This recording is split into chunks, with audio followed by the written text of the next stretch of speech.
Shri M Vijayakumar കൂടി നമ്മളോടൊപ്പം ടെലിഫോണിൽ ചേർന്നത്. വിഷ്ണു തിരികെ വരാം. ശ്രീ എം വിജയകുമാർ, താങ്കൾ ഈ ദൃശ്യങ്ങൾ കാണുകയാണെങ്കിൽ സത്യത്തിൽ അത്ഭുതപ്പെട്ടു പോകും. നമ്മുടെ രാജ്യ തലസ്ഥാനത്തിന്റെ അതിർത്തികളിൽ ഒരു ശത്രു സൈന്യത്തെ നേരിടുന്നതിനുള്ള സന്നാഹങ്ങളാണ് ഒരുക്കിയിരിക്കുന്നത്.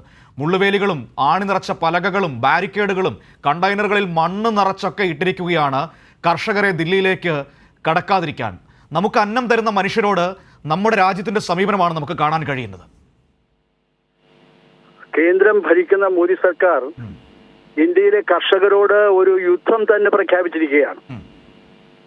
കർഷകരെ ശത്രുക്കളായി കണ്ടുകൊണ്ടാണ് കോർപ്പറേറ്റുകൾക്ക് വേണ്ടി 2000 നിയമങ്ങൾ ഏകപക്ഷീയമായി കൊണ്ടുവന്നു. അതിനു മുമ്പ് തന്നെ കർഷകരെ ദ്രോഹിച്ചിട്ടുള്ള ഒരുപാട് നടപടികളുണ്ട്.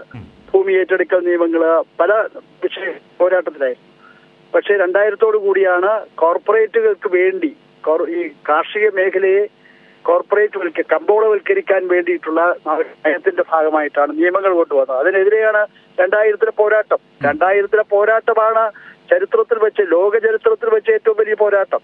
500-ലധികം സംഘടനകൾ ആ രൂപത്തിൽ സംയുക്ത കിസാൻ മോർച്ചയും പിന്നെ ട്രേഡ് യൂണിയൻ പ്രസ്ഥാനങ്ങളും ബഹുജന പ്രസ്ഥാനങ്ങളും എല്ലാം ചേർന്നിട്ട് 13 മാസക്കാലം നീണ്ടുനിന്ന പോരാട്ടം. 1-2 ദിവസമല്ല, ഇതിപ്പോ ആരംഭിച്ചിട്ടേ ഉള്ളൂ. 13 മാസക്കാലം നീണ്ടുനിന്ന 380 ദിവസം നീണ്ടുനിന്ന 715 പേർ ജീവത്യാഗം ചെയ്ത പ്രക്ഷോഭം ലോക ചരിത്രത്തിൽ വേറെയില്ല.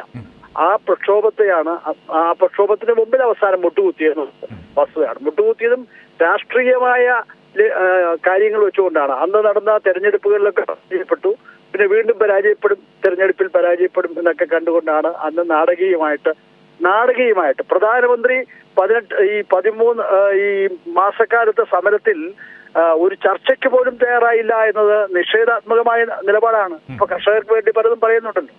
അതിന്റെ തുടർച്ച ഈ പ്രക്ഷോഭം ആ രൂപത്തിലല്ലെങ്കിലും അതിന്റെ തുടർച്ചയാണ്. ഇപ്പോ കുറെ സംഘടനകൾ ഇതിൽ വന്നിട്ടുണ്ട്. 200ഓളം ചെറിയ ചെറിയ സംഘടനകൾ ഉൾപ്പെടെ അതിൽ വന്നിട്ടുണ്ട്.